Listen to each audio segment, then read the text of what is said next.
Yes, Hey, sir. everybody. Thank you for coming. We are live, and yeah, it is Thursday night, and I hope everyone's doing good. They got something to sit back and enjoy the show with, something nice, a nice cold beverage or a nice cup of coffee. So, there's been a lot of talk, guys, going into this. We are back in the NFC Championship game. We are now playing the Detroit Lions. That's who's ahead of us. That's who is right there. That's the one team that's holding us back from getting to the Super Bowl. So Mm. briefly was talking about this just a couple minutes before we went live. It's funny if you think about it. The 49ers played the Rams in the West in the NFC Championship game. Then we played last year the Eagles in the East. Now we're playing the Detroit Lions from the North. Hey, we got to worry about one game at a time. That's Uh-oh. Is he, He's is he spitting frozen? facts, though. Yeah, he might be having power problems, but he's spitting facts, though. One game at a time, Yes, sir. right? For sure. And yep. So that's the where we're at. Lions, here, kitty. Yep. Well, let's check out what I got in store. I don't know how long we'll be up. If I'm having bad power issues, we might call it early. But for right now, this is what I got. Thank you all for coming. I see we got like 8 people watching. I appreciate you all. All right, this is what we got going on. Get hyped.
All right, so folks, if you guys were able to catch that, there's some quarterbacks that's been on both sides of the team, on both sides of the field. They played for Detroit or the 49ers.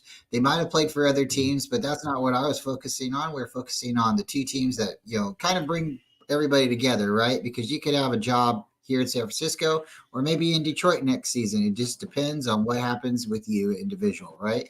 Sometimes people say money talks, and sometimes your play also will get you sit elsewhere, right? Attitudes have a lot to do with that as well.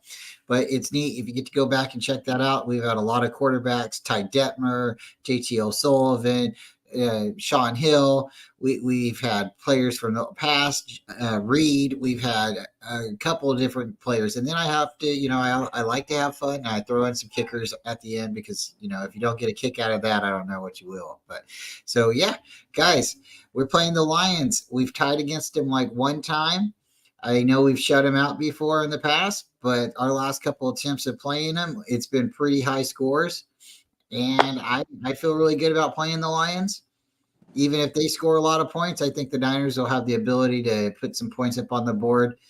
I know playoffs have a difference. It's a different kind of atmosphere and stuff like that. Sometimes teams play a little bit more, closer to the ground. Maybe they run the ball a little bit more so the scores don't get blown out as big. But I don't know. I still got a feeling this is going to be a pretty high scoring game. You got the Niners coming out on top. Why? because I think, and I still believe, that the Niners live in Goff's head.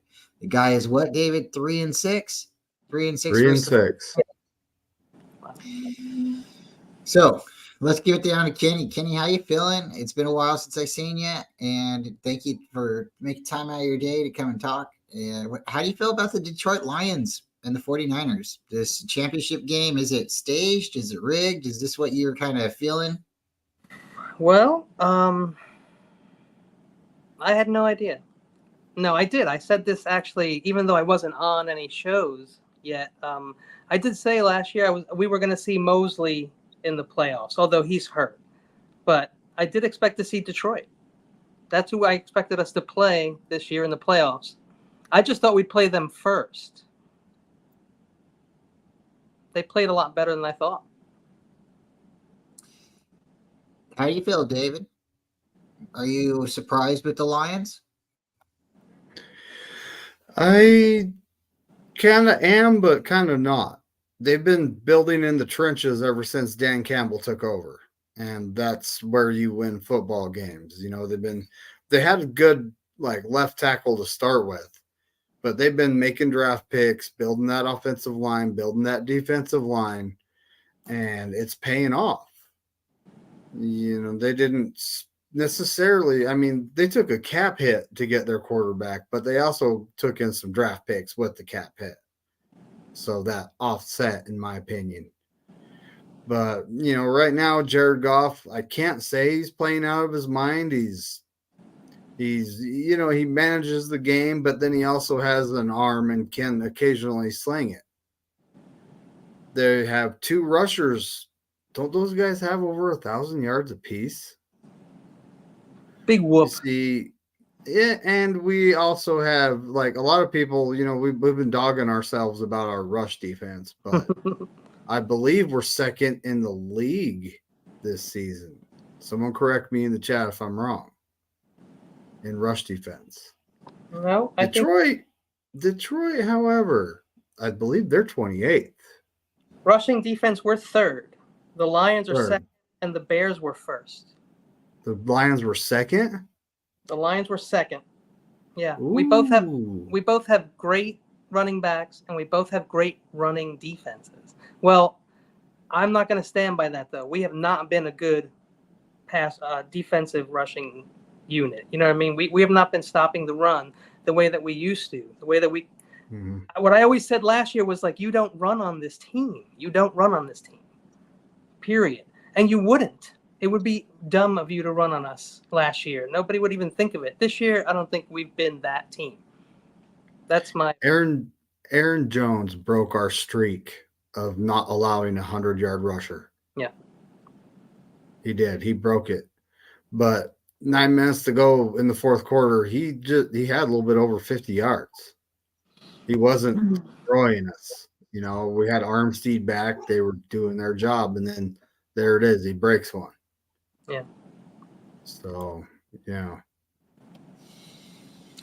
And you know what? It seems like this year, because Eric Armstead's been out, 7 games? Has it been that long, really? But he's been out quite a lot. And I don't want to say he's the only one who matters on the defense to stop the run, but we've had a lot of people that's left this team that were solid, you know, at stopping the run. We've had the DJ Jones, and we've had several other guys that's come and gone. And the ones that we seem to replace don't seem to tackle. And this whole season, we've been playing with, I don't know, I guess it would be safe to say the torpedo technique, where we're like launching ourselves and using shoulders to try to make big hits, but we're not wrapping up. We're not doing the fundamental. You don't want to tackle somebody with your arms underneath them. You know, you could break your hands or whatever going down the right way, but there's other ways to do it. And these guys are leaning in with their shoulders, and we've seen it a lot with the beginning of the season, and it carried on, and it kind of got cleaned up. Steve Wilkes came down to the booth, and things changed a little bit. The coverages, the big gaps that we were giving the wide receivers, that kind of shrank a little bit. But I've started seeing those torpedo tackles again.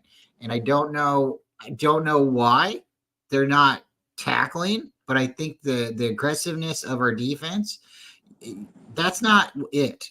laying your shoulder out, that's not it. The Niners' backbone to the defense is they stopped the run, and they did it on tackles, big hits, sure, but it was because they had a big hit against a player that was running really hard as well. It wasn't, they're trying to make a highlight picture, and that's what this team and this season's been like. Is like, look, highlight clip.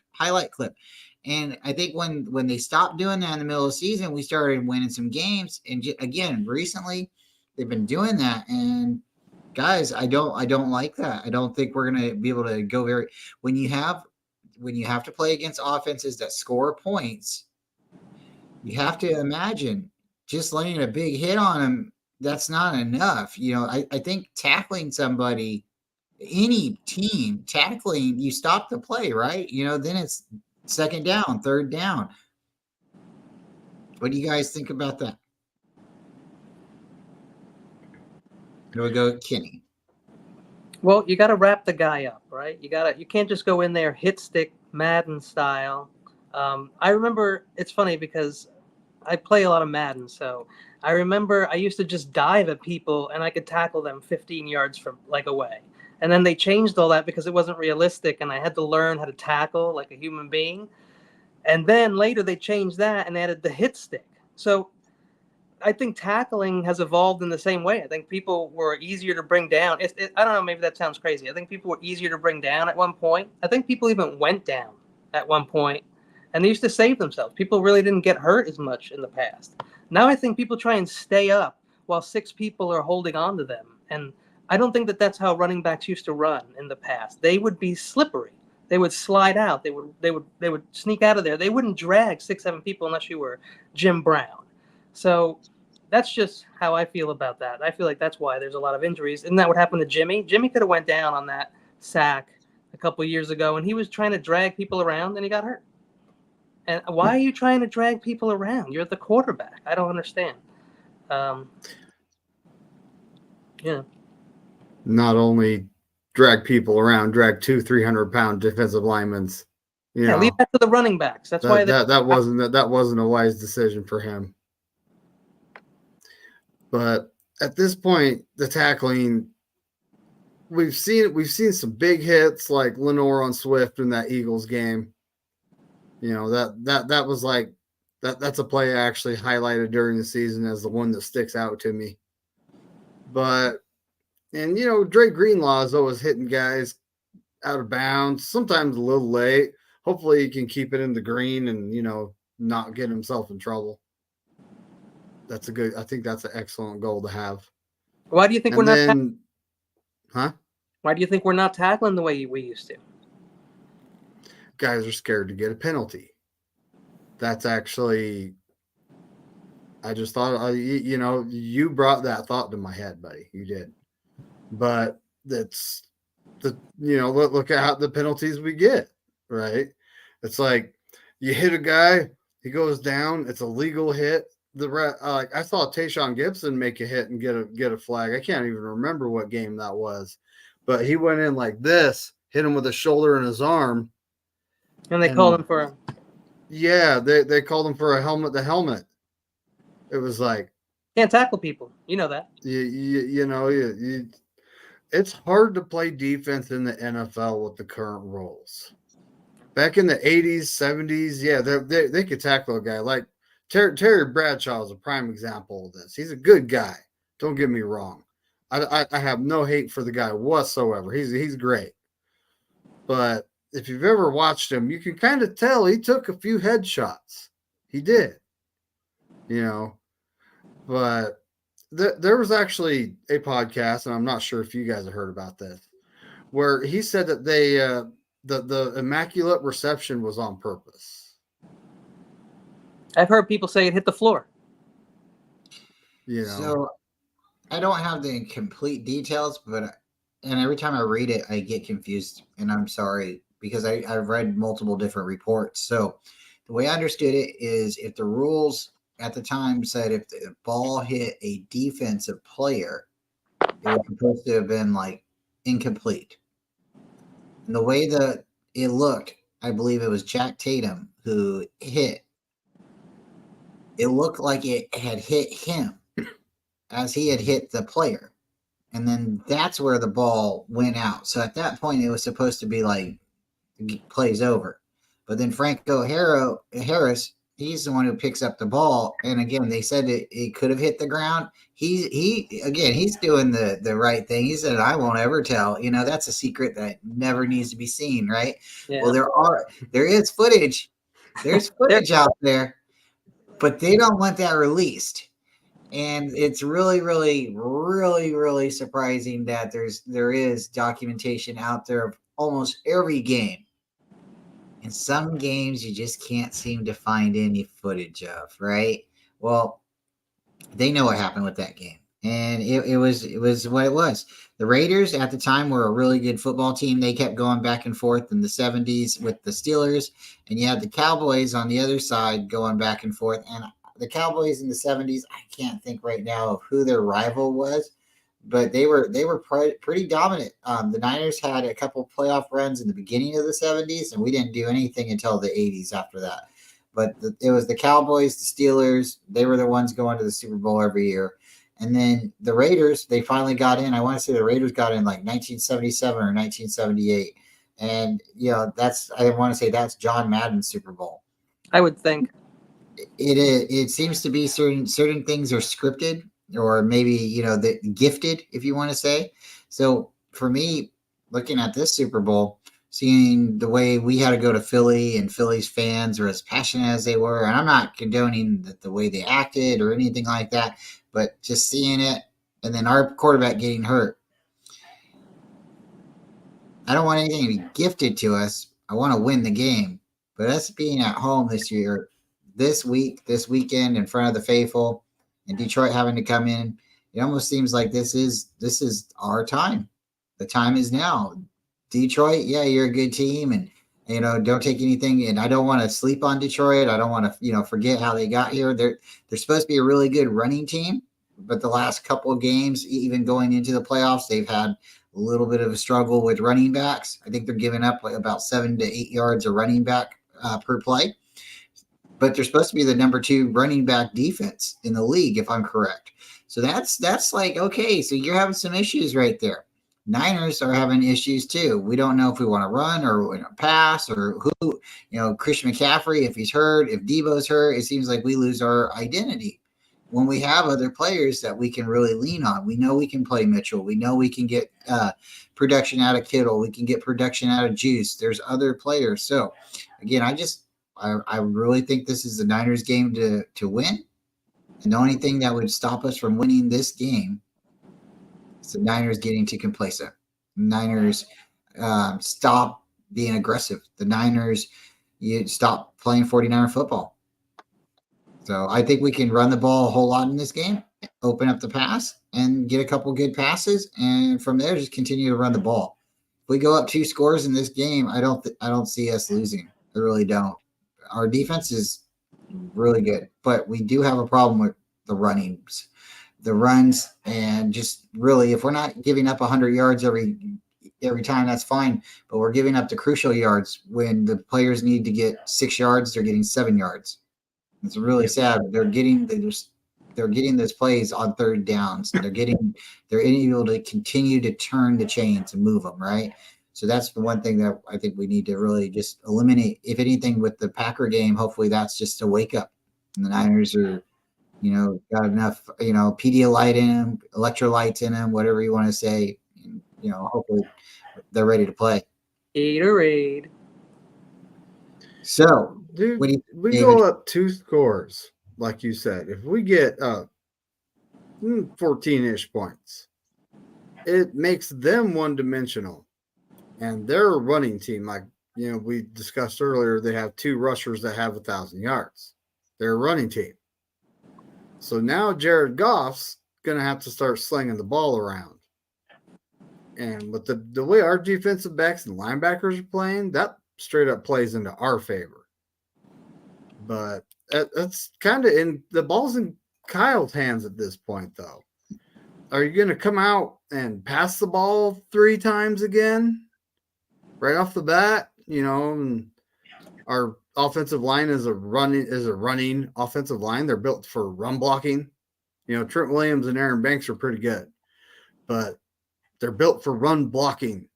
They're not built to be the pass blocking, give Purdy 8 seconds. They're not built for that. So it would be nice to see him come out and play some 49er football and just run the ball right down their throats. Maybe slow down Aiden Hutchinson at the same time. Yeah. I'm not afraid of Aiden Hutchinson. I'm not afraid of him for a second. He's been on fire. I think he's averaging 2 sacks a game the last, Well, let's break it 4 down. 5 He has, games, he, something like he has that. 11 and a half sacks this year, right? Mhm. He's got 5 in the last 2 games of the season. Does that sound like 2 games? Does that sound like 2 sacks? Yeah, I mean, it doesn't sound very scary at all. And if you talk about the last 6 teams that the Detroit Lions played, they were pure garbage. That's true. So they've had no tests. I guess, would you call their playoff game a test? Against the Rams? Shouldn't they beat the Rams? The Rams, a team that Bryant will be right back, folks. The Rams, the team that probably shouldn't have been in the playoffs because they have 2 wins from the opposite team, opposers not hitting their game-winning field goal. Yeah. So, and they put up a fight. The Rams did. It was what, 24-23. So maybe that's if the Rams can do that to them, right? I think this is where you're coming from. If the Rams can do that to them, what can we do? Yeah. You beat me to it. You saw it. That's what it does. It says more about Detroit. And when you do the deep dive in the numbers, which I've done, and I talked not on the show, but I chatted with Chapman in the chat and some other Bruce, and they're actually pretty good at getting to their comment section if you ask a decent question. And they agreed. Like it seems like nobody wants to say it, but it kind of seems like a little bit of a mismatch. And we're talking about the running backs. Yeah, they have 2 good running backs, but we had just as many yards than them. Guess what? We had more rushing yards than them, and we don't have 2 guys that can rush the ball. We have about 8 guys who can rush the ball. We have CMC. We have Eli Mitchell. We have Jordan Mason. We have Kyle Juszczyk. We have Brock Purdy. We have Deebo Samuel. We got Ray McLeod. We got Ronnie Bell. All those guys can run the ball. George Kittle can sweep the ball and pick up 26 yards, steamrolling people that are 185 pounds on the outside. Just it's tough. They have a good rushing defense, but we talked about it. I just looked at their last 6 games, but guess what? I also looked at the games before that, and those opponents were also pretty bad. So I don't see the hype on Detroit, except it seems like maybe somebody scripted them a nice little easy schedule to get where they are is really more what I see, and especially in a year where that division is not very strong, in my opinion. So they should have won that division. They made it easy for them by giving them a cake schedule, and now they are where they are, and they're going to have to play a really good team. And I think they're going to get smoked. That's my opinion. Right. You back. What do you say, Bub? I'm back. It seems to happen when, either they're listening and they cut my power or I don't know what's going on, folks. But, that's why we have it at the after hours, because if they are listening, that's okay. Maybe they're not listening, and that's okay too. But we like to call this the tinfoil hat time. That moment when, maybe some wild things that is said is, hey, it could happen. Could be true. Hey, they could be onto something, right? Or maybe they're just on something, right? No, there's only tea in this cup. Okay, I tell you what. Today, but the Niners are playing the Lions, and this is really the Lions. This is their Super Bowl, right? This whole season, getting to the playoffs, winning their first playoff game, winning their second playoff game. Oh my gosh! Now they're like, they could actually do it. Now they got fire. Everybody's really pushing. Now it's America. So the whole thing with Detroit versus everybody, no. It's Detroit for everybody. Detroit's going to win the Super Bowl for everybody, guys. You know why? Because everybody this year, everybody this weekend will be a Detroit fan. And everybody will be rooting for the Ravens. because they don't want to see Patrick Mahomes and the Chiefs repeat. So, sometimes not every time, but sometimes the underdog gets it, and sometimes the villain gets it. And if we have to be the villain, if the 49ers are that team that everybody's sick and tired of seeing, and we're just frauds and we're not that real team, because we've been to the NFC Championship 4 times in the last 5 years. Well, sooner or later, we either got to get the job done. We've been to the Super Bowl once, twice if you count Harbaugh, but you got to finish it, right? It's not about the whole. You remember the story, you remember the season, you remember the kicks that weren't made, the interceptions that happened, but at the end of the day, if your team doesn't win the Super Bowl, you don't remember any of that. Yeah, if you might think one day, oh yeah, I remember that game, but if you win that Super Bowl, everybody knows about it. Everybody knows about it. Everybody remembers it. They might not remember the game but they remember your hardware. They remember the rings on your hand. They remember the trophy that you get to put at your stadium. So, it gives its fans something to pump their chest out about. So yes, the time is now.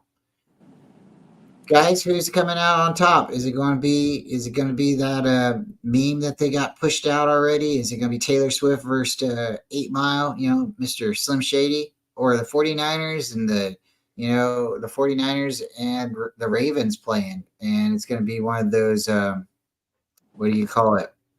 Grudge matches that's happened before. And, it's nice that they won the game earlier in the season, but we still have hope. Possibly, is that how the story is going to go?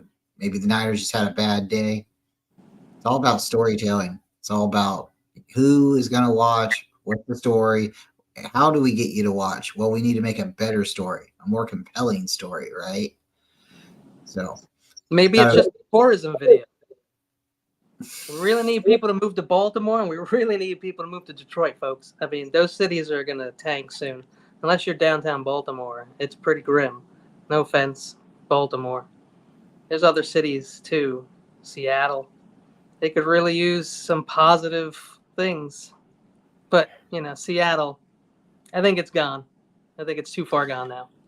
I have a lot of family that lives in the state of Washington, and you know what they all tell me? Don't go to Seattle. They all tell me that Seattle sucks. I'm like, it's what's on the map in Washington, right? Not many people can name more than one city in Washington other than Seattle. Yeah. But I was like, really? They're like, yeah, it's hard to get around. There's trash in the streets. This. I was like, wow. If I'm in Washington, actually, I want to be in the city. I want to be in Washington State. The state. I want to be in the woods. I want to be in the Sound. I want to swim with the whales, baby. Shout out to Free Willy. If you know, you know. That whale was down in captivity. That was being taken care of in Mexico, and it was also being taken care of up there in Washington. Got to go see it. Pretty cool. When I was in college, I did watch a VHS tape called Free My Willy, but it wasn't about whales. Oh, wow. Well, we'll leave that for everybody to ponder the yonder. And, if you want to Google that and look that up, that might be for late night. But, Maybe. yeah, so we, guys, we have a whole lot of, things to think about when you look at the way the states are put together and you look at the way these cities are. At one time, the city was booming. Maybe they had more, productivity coming in, more income. But whatever's happened, rise and fall of our economy. But it's sad. And it's sad the way that they do the NBA, the MLB, and now it seems to be happening a little bit more with the NFL. The NFL, it seemed like, even though some of these smaller market teams maybe don't get as much money, they still seem to be productive. They still seem to be profitable.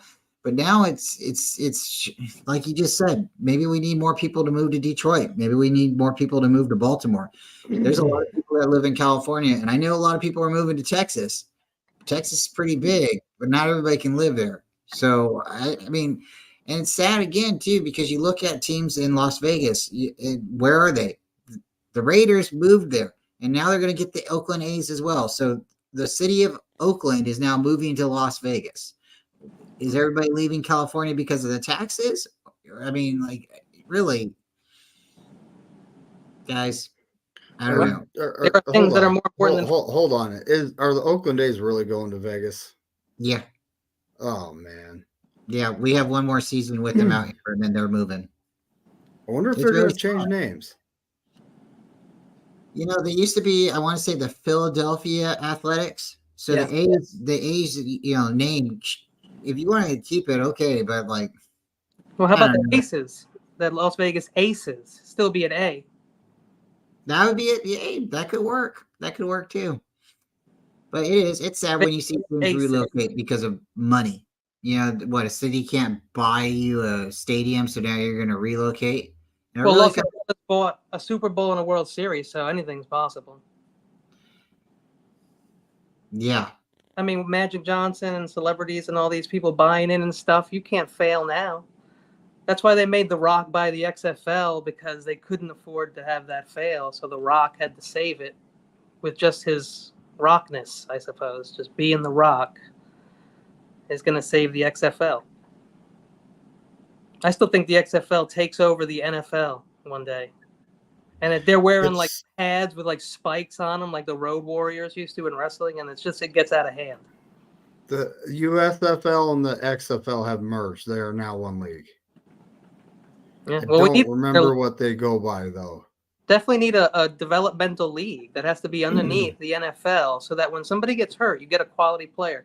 I know that you say that. I know that that's what the practice squad is, but they're not playing live, full-on contact games. I'm talking about taking a guy out of the XFL, USFL league, whatever they're going to call it, and take them right out of their playoffs and bring them to the NFL for a Week 15 game. And I promise you that guy will go. He doesn't give a crap about the playoffs in some lesser league. He wants to go to the show. Make it like baseball. People work their asses off in the minor leagues to come to the pros. Some people don't do it until they're 35 years old. But this is what I'm saying. Those guys are ready. Every day they're working to get to the NFL. I want that guy. I don't want the guy that's in the practice squad. He's already on the team. He's like, I'm just sitting here waiting if somebody gets hurt and I'm in. Screw that. And expand the roster. No more practice squad. Make a developmental league where people are playing all the time and they're sharp and ready. Well, we talked about this a little bit, and I don't want this to sound racist or, like I'm not for expanding. Well, too late now, Brian. That's the thing too, is when people say, I don't want this to sound bad, it always sounds bad. Or when they say, I don't want to sound like a jerk. Well, you just sound like a jerk, right? So this is going to sound ugly, but again, I don't want to be racist, but the foreign player exchange student, whatever we got going on, we're going to bring you from Mexico to goodwill. I don't know what you call that, but if you're not going to get the guy on the field and play, then what are we doing? We're getting I don't get it. Just trying to bring it together, Brian, to link the chain and make a connection. Because I guarantee you, Mexico City wants their own football team, man. And I bet you England does, and I bet you Toronto wants their own NFL team. Like, we got to grow and expand. I've been thinking about this today. Baseball, let's scratch it. Let's get rid of baseball altogether. I'm done with baseball. Football is our soccer. Football is our soccer. We need to make it huge. Baseball is super duper boring. I'm sorry, baseball fans. I loved baseball. I played baseball my whole life. I think I saw John Jay in the chat. He's going to kill me. But as much as I love baseball, man, it's boring, okay? Basketball is short, and it's a bunch of pansies playing in there. No offense to pansies. It's a weak baby millionaire 5-on-5. Get the hell out of here. It's boring. It's lame. It can go on for 3 months, and we're done. We don't need it. We could do that in the winter when we can't go outside. Totally cool. That and hockey can play at the same time. Football needs to be longer, more games, more preseason games. A minor league system. I want to go all in on it the way Europe and other countries go all in on rugby or soccer. We have to make this huge and worldwide. All right, sorry, wrong show. But No, it's a great thought. It really is, because the way the league I right just now. love football. I don't want it to end next week, man. I'm sick. So No, and that's the whole thing. It's like after football, after the NFL ends, the Super Bowl ends. It's like what, 40 days, and there's nothing that goes on. It's nice. Everybody needs a break from things and stuff like that. I get it, but if football, NFL wants to be this worldwide product, this worldwide company. And this is what we're getting at, is they're bringing players into, farm players, or, expand players to get players to, see if they can develop players. Okay, so what you're doing is you're fishing, and you're trying to get players in other countries excited about the NFL, excited about playing football. And they did do this with arena football a little bit, and it failed a little bit. But I'm sure if they started up arena football again, NFL Europe over there, it would probably take on a lot better than it did. The first time it starts up, hey, maybe not everybody was watching, paying attention. It kind of takes a little while for things to catch on sometimes. But you have this idea, right? Toronto, you said, we've thrown it out. Mexico, people possibly said Brazil. They've thrown it out there in. Sounds awesome. How about New Zealand? How about Australia? They've thrown it out there in Japan. You don't think Australia can put up a nasty team in football with their rugby games and their experience in rugby? They're nasty. So, the perfect team to experiment with is in the NFC West, though. The nomads of the NFL, the Rams. They move more than any team. True. So let's send them to Australia. We could just get rid of the Rams, David. Swap them out. In a couple of years, they won't be in LA. They'll be somewhere else. They'll probably be in Alaska or something like that. Australia. They're trans. Australia. There you go. That's one of the things that I really see happening in the future is expansion. The league right now is wanting to go more days, more games, right? So they went from a 16-week to a 17-week, 18-week. Now the players want 2 bye weeks. That's not going to happen just yet. They took away a couple preseason games. I see preseason games coming back because that's another way for the NFL to sell tickets to fans, and that's generating money. Fans like going to the stadium, even if it's a preseason game, because they like going and seeing other friends that they see at the game during the regular season. It's something that they do. They meet up at they drink, they commerce, they barbecue. There's so much going on. So to have a big event, right? A lot of energy, a lot of fans, a lot of money, a lot of jobs. People, everything's good, right? It's all positive. So you just put a couple more preseason games out there, and then you can get some more practice going on. You expand the roster like we were talking about, going from a 53 to what is it currently, a 56 roster? Because it is 50. It's a 53, but it's what, 50? It's 53, but we can have 47 active players. And I honestly believe that number should be higher. It should should be a 55, 56 man roster. We should have 50 to 52 active players. More rotations, less injuries, more players, more development. More guys to play special teams that don't actually have to go out there for defensive or offensive snaps. Let's put an extra guy out for us special teams. Something, man. Let's wake it up. Let's shake it up, man. I'm just saying. Let's get somebody crazy in football and just come up with some weird ideas. You don't think putting one more guy on special teams, kick returns, would be interesting? I like what we're talking about, and I would like to see it maybe changed a little bit more like how college works. How college has, they don't seem to have a roster limit. Some colleges seem to have hundreds of players, not hundreds and hundreds, but they have a lot of players, right? And then why not? Yeah. So why couldn't we get our roster to 90? And then we could have a 53-man active roster, and then we could have a 40-man practice squad or something like that. Ideally, where we can develop certain players. Okay, we're going to take a quarterback, but he's not going to play for 4 years. So you're going to be on that 40-man, or, put you into a position where you're not going to see, you're going to be redshirted. You're not really going to see anything. So I like how they're talking about the USFL and the XFL, because I also believe if I'm correct, they don't play during this time of the year. They play during the spring. Summer leagues. So Yes. ideally, that could be turned into, if they were able to kind of come together, that could be turned into, like minor league. Yes, sir. The farm teams. Yeah. The development league for the players that, like, the NFL drafts, they have rules. Like, a player has to be 20 years old or older. They always draft guys out of college. You never hear about them drafting some dude from like Guatemala, out of a high school. That you never hear about stuff like that. In the NBA, they'll draft a player from overseas at age 18. And that's really you never hear about that, because but they have a D league too, right? Yeah. That's the best part about the outreach program. Even though we're not finding talent yet, that's the whole point. You want to like reach out there. There could be a guy sitting in in Siberia who just is the greatest fullback that football never knew about. Do you know what I'm saying?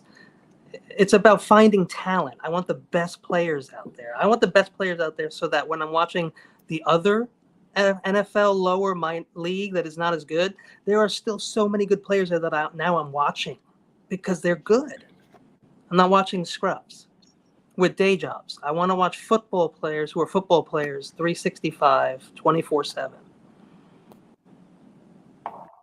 Then you know what? I'll come to more games. I'll get season tickets. I'll spend more. I'll buy more.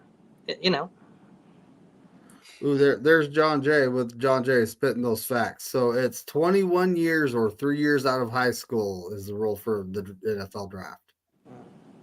Nice. Hey, just really quick, I eligible. want to say, John Jay, what's going on, man? I'm sorry I disrespect the baseball. I know you love baseball, and I love to play baseball, but I cannot watch it, man.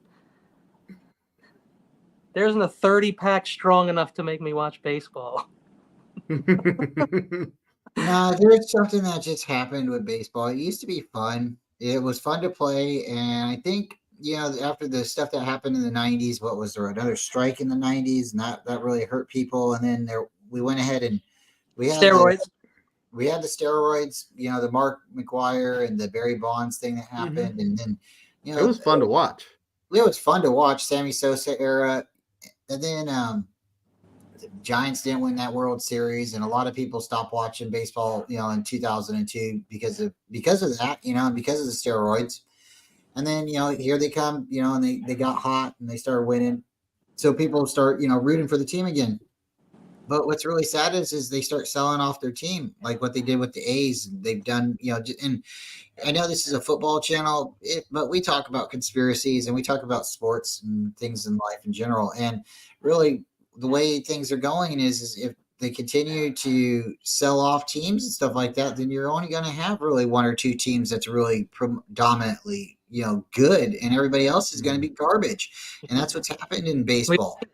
Baseball has the Yankees and the Dodgers, and the reason you say "and the Dodgers" is because somehow, some way, the Dodgers seem to be relevant every couple of years. And I guess that's if you want to be good, you have to be relevant, right? Well, I don't know. I don't agree with that necessarily, but then you got the basketball, Celtics and the Lakers. Nobody else really matters in there, So like when it comes to football, we've had a couple juggernauts, and I think a lot of it has to do with the hate that Eddie DeBartolo brought on him, the light that he's gotten shined on him. The gambling thing that happened didn't make anybody feel good, and I don't know if he exposed anybody else when he got hit, but from there, it seems like the Niners have been being held back from a lot, and it seems like every time we have a good year or we get really close, something weird happens, right? Well, this year we have one of the best offenses historically. We have a really good defense. We got a kicker who can kick 52 yards with his eyes closed, right? Because I know he didn't want to. I know he didn't want to see him miss it, so he closed his eyes. This is our year, guys. This is our year. So hard to win a Super Bowl, man. It is. You're one of 32 teams. We shouldn't be down, though. Going 4 out of 5 times to the NFC Championship. Don't let anyone tell us that shit isn't cool, man. That is awesome. It is, but there's a whole generation of 49ers fans that are happy to just be here, but they weren't around to watch us win Super Bowls. You're right. I was around for 4. I was too young for the first one, but I've been around for 4, and there's nothing like the feeling about watching your team win it all. And right now, it might be our best chance with our offense as good as it is. At best offense under Kyle Shanahan so far. And then the defense, they don't necessarily have to be one in the league. They stop the opponent from scoring. They can move the ball, but are they going to get in the end zone? Are they going to go for it on 4th and 1 like the Packers did and get stuffed? Yeah. Our defense, they play good. They keep the opponents from accumulating a lot of points. The Packers, they literally got lucky. Tayshaun Gibson, our safety, fell down on the play, and Jordan Love threw it to the tight end for a touchdown. Would they have had a touchdown if he didn't fall down? I highly doubt it. So what's your guys' thoughts? It's getting a little bit late. Probably that time to start rounding up and talking, but we got a lot of people in the chat, and we appreciate everybody for coming. Just seeing Tommy Huxley, the camel, come through, and Kurt Sampson, we appreciate you coming through as well. And 94, that was the Super Bowl I got to see. That's the Super Bowl that I remember, and I'm like, hey, Niners are the best team in the world. We got 5 Super Bowls. And then from there, I don't know if there was just a lot of people I was around that had hate for the Niners. I was probably the only kid on the block that liked the 49ers. I lived next door to Dallas Cowboy fans. I lived next door to Tampa Bay Buccaneer fans. And it just seemed like anyone who was in the Super Bowl that year, I lived next door to. And I just couldn't believe it. It's like next year it was a Green Bay Packer. The following year it was a Bronco. Then the following year somebody was an Atlanta Falcon fan. And then here comes the Patriots. And I tell you what, I'm not one of those people that jump around. I like what I like. I stick with it, and I just keep it going. If they win or lose, I'm still going to root for them. But this has been a roller coaster of a year. We went 5-0, then 5-3, and then everybody thought the sky was falling. And it's just been one thing after another. We've lost some players; they've come back, and for the most part, we've been pretty healthy. But this is my question for both of you guys. We played Baltimore and we played Kansas City relatively recently, and we've also played them in a Super Bowl. Does either one of them worry you? Do you guys have a preference, or does it matter at all? We'll start with Kenny and we'll go to David. I'm going to steal David's line. We're damned if we do and we're damned if they don't, because who the heck are we going to play? Lamar Jackson? Or are we going to play Patrick Mahomes?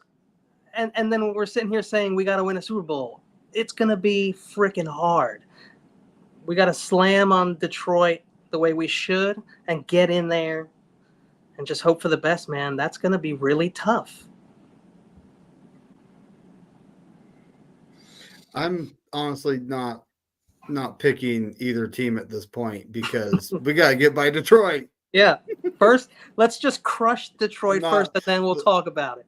There's been a lot of people going, who would you guys face that's been going on all week? And I'm like, no, we got to get by Detroit. Yeah, I don't even want to talk about it. We'll see what happens next. Horrible. One game at a time. If you overlook One Detroit, game at a time. If you overlook Detroit, you're overlooking your opportunity to be in the exactly. Detroit first. I really was like, everybody was excited. They're sad. Moody. It's been moods all season, right? We're not going to get the first seed. Now we can have the first seed. We just got to keep winning. And then what happens the last 3 games of the season? We go 1-2. I mean, come on, guys. Stay focused on the prize, right? Don't take breaks. Don't take days off. You don't take plays off. You play to the whistle and that it's blown, right? Well, that's what happens if you want to win a Super Bowl. So pretty sure that we wrapped up the playoffs like week 13, 14, 12, And I just think you got to take your rests sometime. And we took the last game off. I mean, that was basically a forfeit against the Rams. And I hate to get tinfoil, but that Ravens game, that's not us. We are not that team. Don't count on seeing that team again. I think it was totally a fluke. Totally a fluke. And I'm not taking anything away from Lamar, but it wasn't Lamar. It was Brock's interceptions. And it wasn't even the D. It was Brock's mistakes. Brock had a really bad game. It is what it is. The guy is 20-4.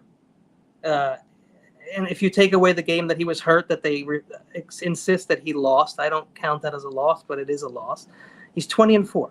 If you take that game out of it, the kid is nasty. That is not who he is, that game. And I'm telling you, we tanked that game. We tanked. We were not giving anything away. I don't think Kyle wanted to show the like absolute trash. We played like we the were whole team. Bad News Bears. I mean, and literally Baltimore, the ball literally bounced their way. They got lucky, and every time the ball was tipped, like Brock had 3 tip interceptions. Every time it was tipped, there was a Raven right there to catch it, which never happens. Exactly. A tip ball almost never gets picked. It's like a rare thing, and that's why Brock didn't have. He had his mistakes, and they just weren't picked because it's not something that usually happens. Greenlaw is a better wide receiver than some of the people I've seen on Kansas City this year with those catches. I mean, give that guy his credit. And I think he actually called the second one. He actually called it like Babe Ruth, that he was going to get a second interception. Yeah, that Ravens game, the Ravens Christmas game. Remember the Cleveland game? I do. I remember that we won that. I mean, he drove us down the field and gave us a chance to win that game. You got to give him credit. But he's only in his second year. He's going to have bad games, But he's got the Lions coming up. Weather forecast looking good, folks. And last game, I honestly thought the team might have looked a little bit rusty against the Packers. I just think they did. We got lucky to get played in some weeks, right? We needed that game. Yeah, and now the rust is knocked off. Here we go. Here comes Detroit. Splinters out of your the Lions off the bench, back in the game. Yep. 1935 and 1957 NFL champions coming in. Yeah, and 1991 appearance, right? They won a playoff game. I think they made a NFC championship game in 91. They never made it to the Super Bowl. No. Yeah. No. I don't think they've ever played in one. I'm going to have to look at that. Barry Sanders, greatest running back ever, in my opinion. No Super Bowl. Yeah, that's sad. The stinger. Peyton got his. There's 4 teams that haven't made it to a Super Bowl or won a Super Bowl. So, guys, it's been a lot of fun. I really think we have a good opportunity. Just again, one game at a time, and keep our eyes on the prize. The Niners are the later game, so we'll get to see who we play if we stay focused. If we win. Well, let's word that a little bit differently, right? When Sunday comes around, by the time the Niners get to play their game, the winner of the AFC Championship game, we will know who is going to the Super Bowl. And from there, we will be hopefully on our way. Shout out to Crazy Juice. Quest for Corey Davis and Laura Cat continues. We are taking one day at a time. Guys, let's go ahead and get out of here, folks. We're going to end it, and thank you so much for coming. Don't leave yet. Let me show you the video, and we're going to go ahead and end. David, what are you doing tomorrow? You got a show going on Friday night? It's the Friday night it's the Corey Davis Friday Night Delight. That's what I call it when it's on my channel, folks. It's on my channel. We'll have all kinds of content creators and fans rolling through. So should be fun to watch. Awesome. So Kenny, he's doing YouTube. He's got a channel, so everybody check out his channel. The link will be in the description. Kenny might pop in here one of these days on a Friday night. You never know. He's a busy man, but he's always invited, and he knows that as well. Guys, thank you so much for coming through. We're going to try to do these on Thursdays, be a little bit random with it, but we'll try to be regular as well. But the best thing for you to do is turn your notifications on, subscribe to all 3 channels, because then you'll know when we're on. And with that, guys, I appreciate you all. And let's go ahead and end with that intro that we had. And you guys hopefully can get hyped. Please like, subscribe, and we'll see you next time.